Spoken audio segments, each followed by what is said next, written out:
Okay, so good evening, students. So good day, everyone. Okay, it's a good day.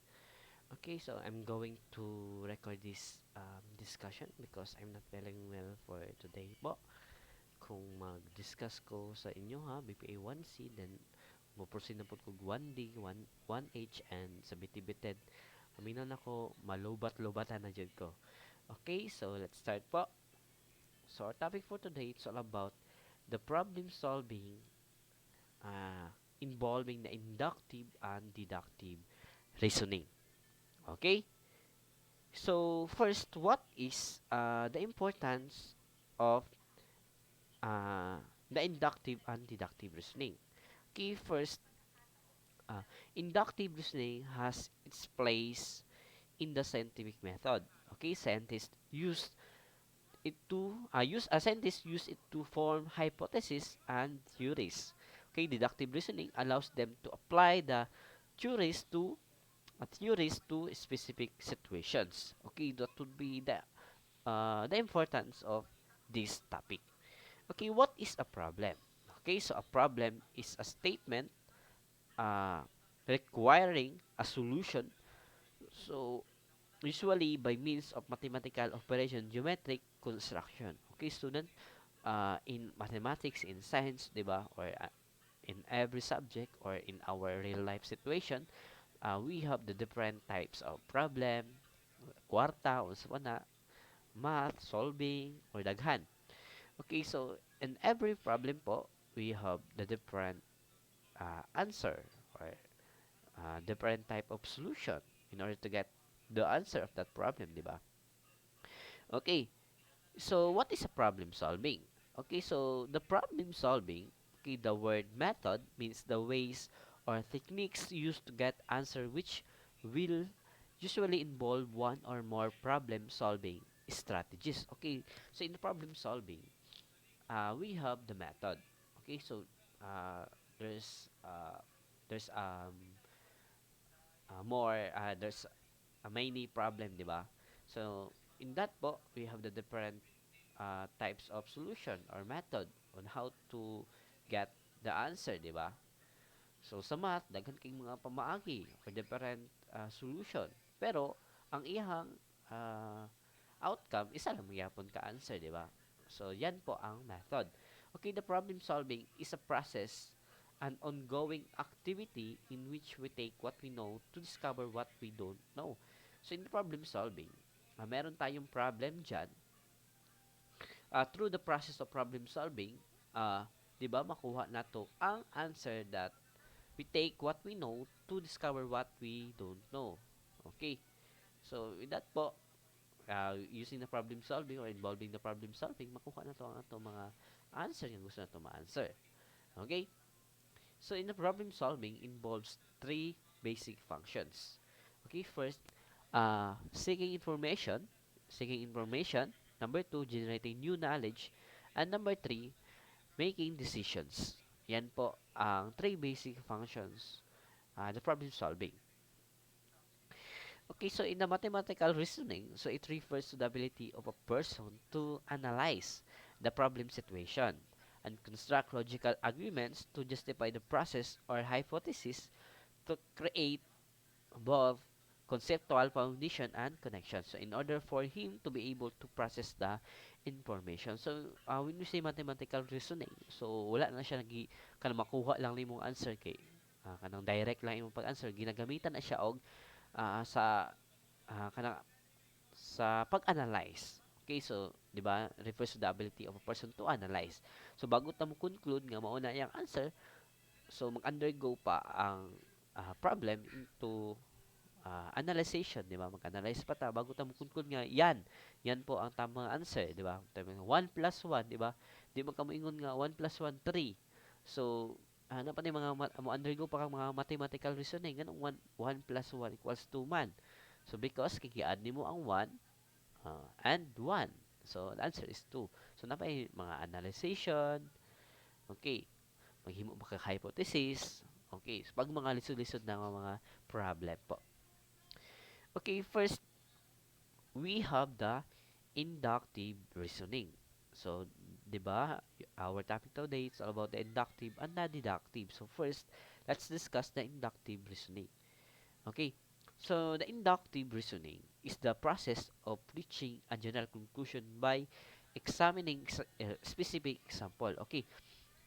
In short, the inductive reasoning begins with observations that are specific and limited in scope and proceed to a general conclusion that is likely, okay, but not certain. So in light of accumulated evidence, you could say that the inductive reasoning moves from the specific to the general. Okay, so pag inductive gani student, from the specific to the general po. Okay? So, dapat kung saan mo yung specific, mukuntud ka nga into general po. So, di siya pwede nga from general to specific. Dapat si inductive from specific to general. Okay? Take note yan. Okay, so we have the problem. Use inductive reasoning to predict a number. Okay, so we have the answer. So, each successive number is 3. Okay? Larger than the preceding numbers. Thus, we predict that the next number in the last is 3 larger than 50, which is 18. So, meron po tayong sequence dito. Di ba? So, the common difference of these two number, the first term and second term, di ba? 6 minus 3, 3. 9 minus 6, 3. 12 minus 9, 3. So, that would be their common difference. So, what would be the next? Okay, di ba? Mayroong question mark dyan. What would be the next number? So, the next number will be 18. Okay, bakit naging 18? Because we add 3 to 15. Add 3 lang. Okay, so yan po ang the inductive reasoning to predict a number. Okay? Okay. Thus, we predict that the next number in the list is 3 larger than that 15, which is 18. Okay, the use inductive reasoning to predict a number. Meron po tayong number ito. 1, 3, 6, 10, and 15. Okay, what will be your observation in this sequence? 'Di ba? So, wala silang common difference, 'di ba? Pero, tanawa lang siya, 3 minus 1, 2. 6 minus 3, 3. 10 minus 6, 4. 15 minus 10, 5. Okay, what would be the next number? So, sabi niya, what would be the next number in the sequence?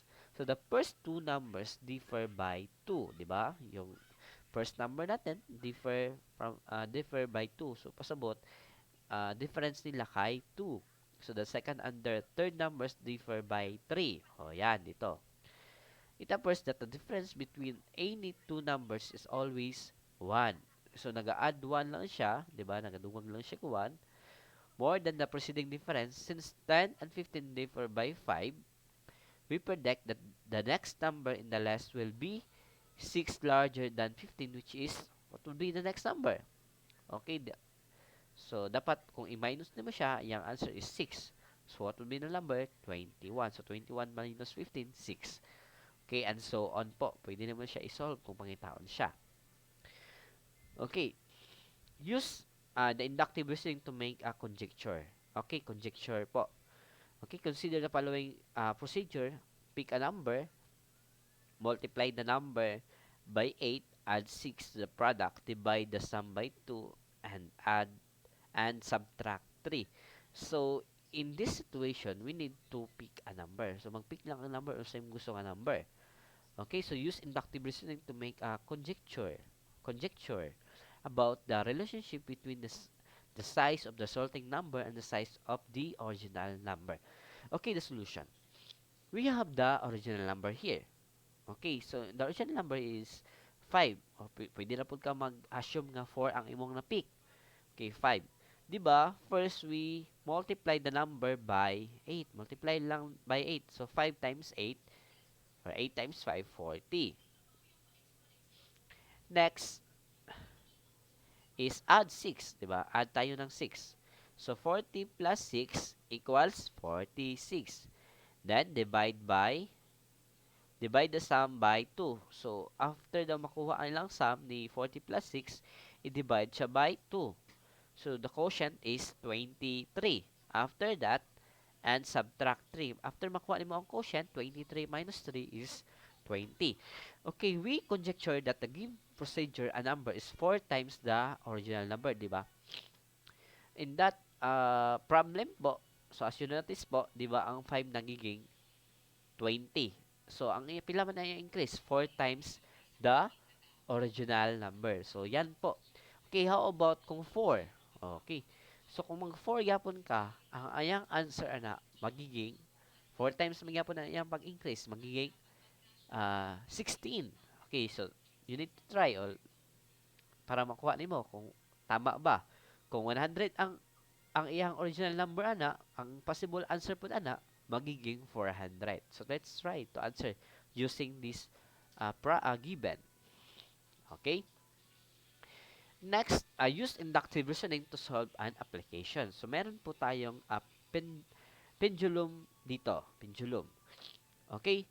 So, 'di ba? Asa man yun nakita si pendulum po. Okay? So usually makita niyo siya sa clock, kung mga karaan nga orasan, 'di ba? Siya yung mga kana maglihok-lihok sa orasan, 'di ba? Okay, so the length of the pendulum po, pendulum or pendulo, pendulum in units, so meron tayong length niya 1, 4, 9, 16, 25, and 36. Okay, the period of pendulum in heartbeats. Okay, kani siya nga problem po, na-discover ni siya ni Galileo Galilei. Okay? Tama ba? Galileo Galilei? Okay.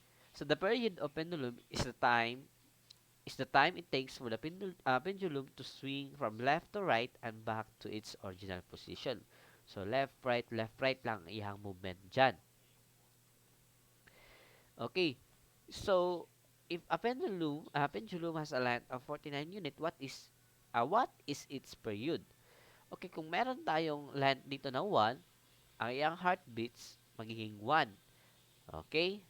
Pag 2 yung heartbeats niya, ang length niya magiging 4. 'Di ba? Bantayan niyo ang iyang pattern. So, pag heartbeats niya 3, 9 ang iyang length. Then 4, 16, 5, 25, 6, and 36. Okay. Okay, so in the table, each pendulum has a period that is the square root of its length. Those we conjecture that a pendulum with a length of 49 units will have a period of 7 heartbeats. Okay, pag 49 units daw, okay, what would be the heartbeats of the period of pendulum heartbeat po? What would be? Okay?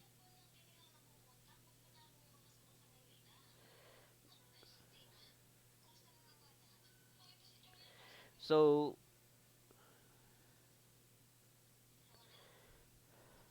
okay. So, bantayan ninyo. Okay, so nabantayan ninyo nga ang pendulum nato, okay, di siya pendulum. So, atong mabantayan nga ang 49 units nato, kung siya ay magiging 49 dito, ang iyang heartbeats po sa atong pendulum magiging 7, di ba?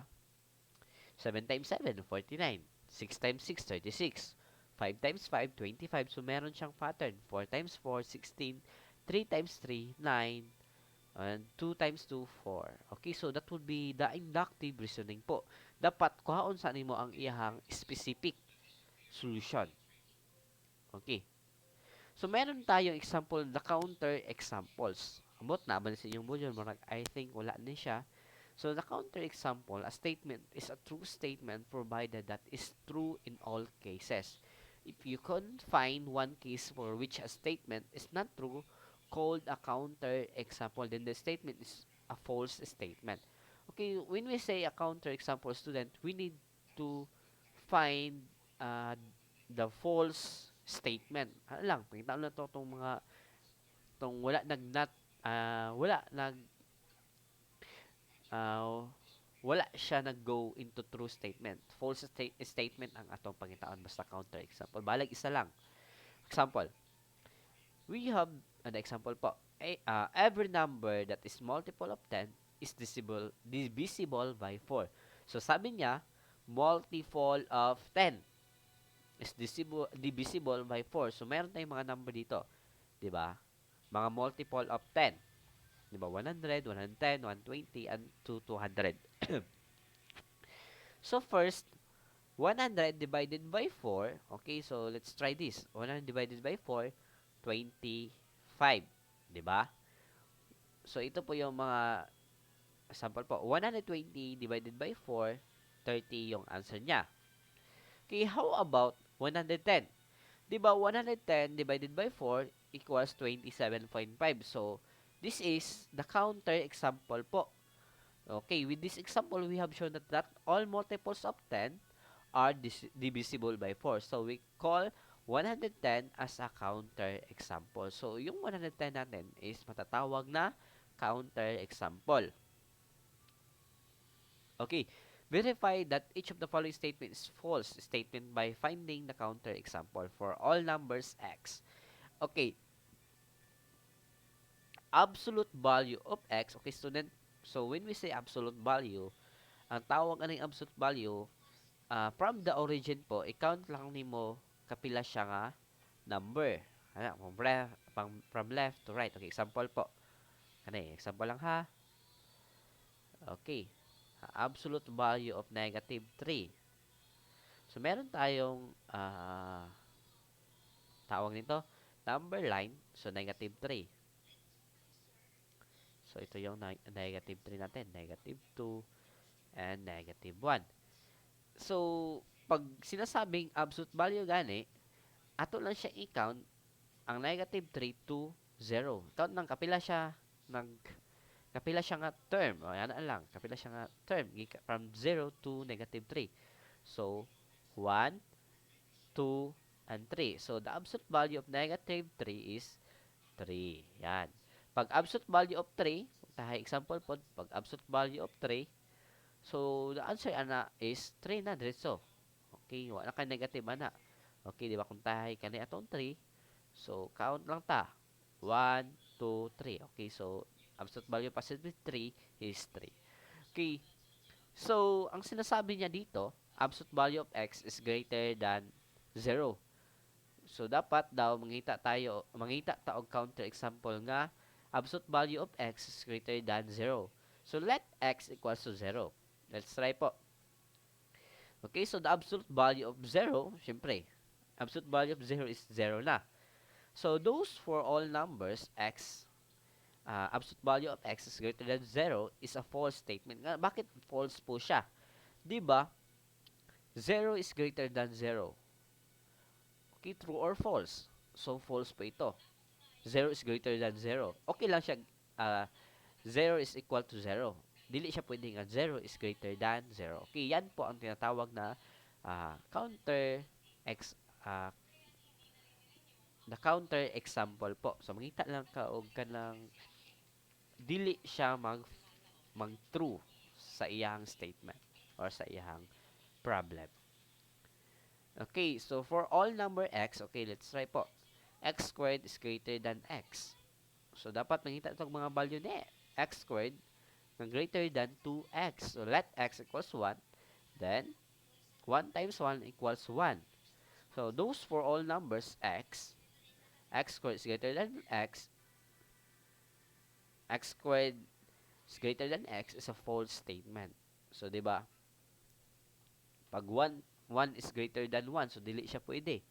Dapat, kung yun siya, go yun siya og false. So, yan po ang counter example. Okay, so, we have the deductive reasoning. Okay, so, when we say deductive reasoning, is the process of reaching a conclusion by applying a general assumption, procedures, or principles. Okay po? So, yan po ang the deductive reasoning. Okay? Process reaching a conclusion by applying general assumptions, procedures, or principle. Okay, in short, the deductive reasoning starts with the assertion of general rule and proceed from there to a granted specific conclusion. Okay, deductive reasoning moves from the general rule to the specific application. 'Di ba? Pag sa inductive, from specific to general. Kabaliktaran na po si deductive, from general to specific. Okay, so in inductive reasoning, if the original assertions are true, then the conclusion must also be true. So, general to specific. Yan po ang deductive reasoning. Okay, example. If a number is divisible by 2, then it must be even. Okay? So, if a number is divisible by 2, then it must be even.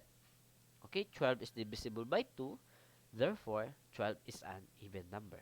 Okay? Yan po ang example ni uh, deductive reasoning, di ba? From general to specific. Okay, di ba? 12 is divisible by 2, therefore 12 is an even number. So diri nangita lang ta assume lang ta nga na meron tayong even number dito. So gikuha na to si 12. 12 is divisible by 2. Okay, therefore 12 is an even number. So from general to specific. Okay, next example. If angle A ha, and angle B are supplementary angles, their sum is 180 degree. Okay, student, pag sinasabing supplementary, you need to add the two angles, then the sum of that angle will be 180 degree. Okay? Pag complementary angle naman, ang pag hinahanap dyan, uh, two angles, i-add lang nimo, ang ilang answer is 90 degree. Pag supplementary, pag i-add mong duha ka angle, 180 degree.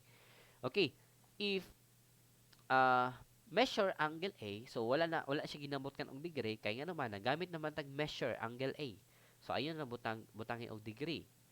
Automatic na ka. Measure angle A equals 100, then measure angle B equals 80. So yan po. Yan po ang example ni deductive reasoning. Okay. So example po. Okay, so na siya answer. So determine what types of reasoning. So during the past 10 years, a tree has produced plums every other year. So last year, the tree did not produce plums. So this year, the tree will produce plums. Okay? So the answer of that is inductive reasoning.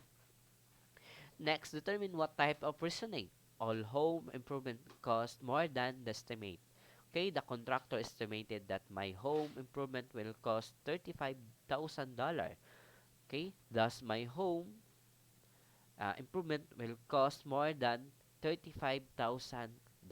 Okay, what would be the answer of that? So that would be the deductive reasoning. Okay, so another example po, ako lang istorya ha.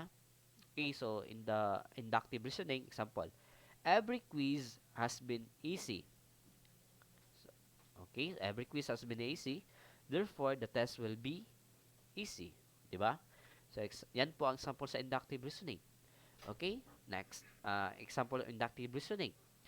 The teacher used PowerPoint in the last few classes. Therefore, the teacher will use PowerPoint tomorrow. Yan. Pag deductive reasoning naman, all students in this class play guitar. Sam is a student of this class. Therefore, Sam plays guitar. Okay, number 2. Example po yan sa deductive. Number 2, example then sa deductive. At the conference, all the people present are 30 or older. So, Maria is in the room. Therefore, Maria is at least 30. So, yan po ang example sa deductive reasoning. Okay, so by the way, students, so thank you po for your listening of this topic po. Okay, so don't forget to subscribe po in my channel po. Okay, so bye po everyone. Bye po. Okay, thank you.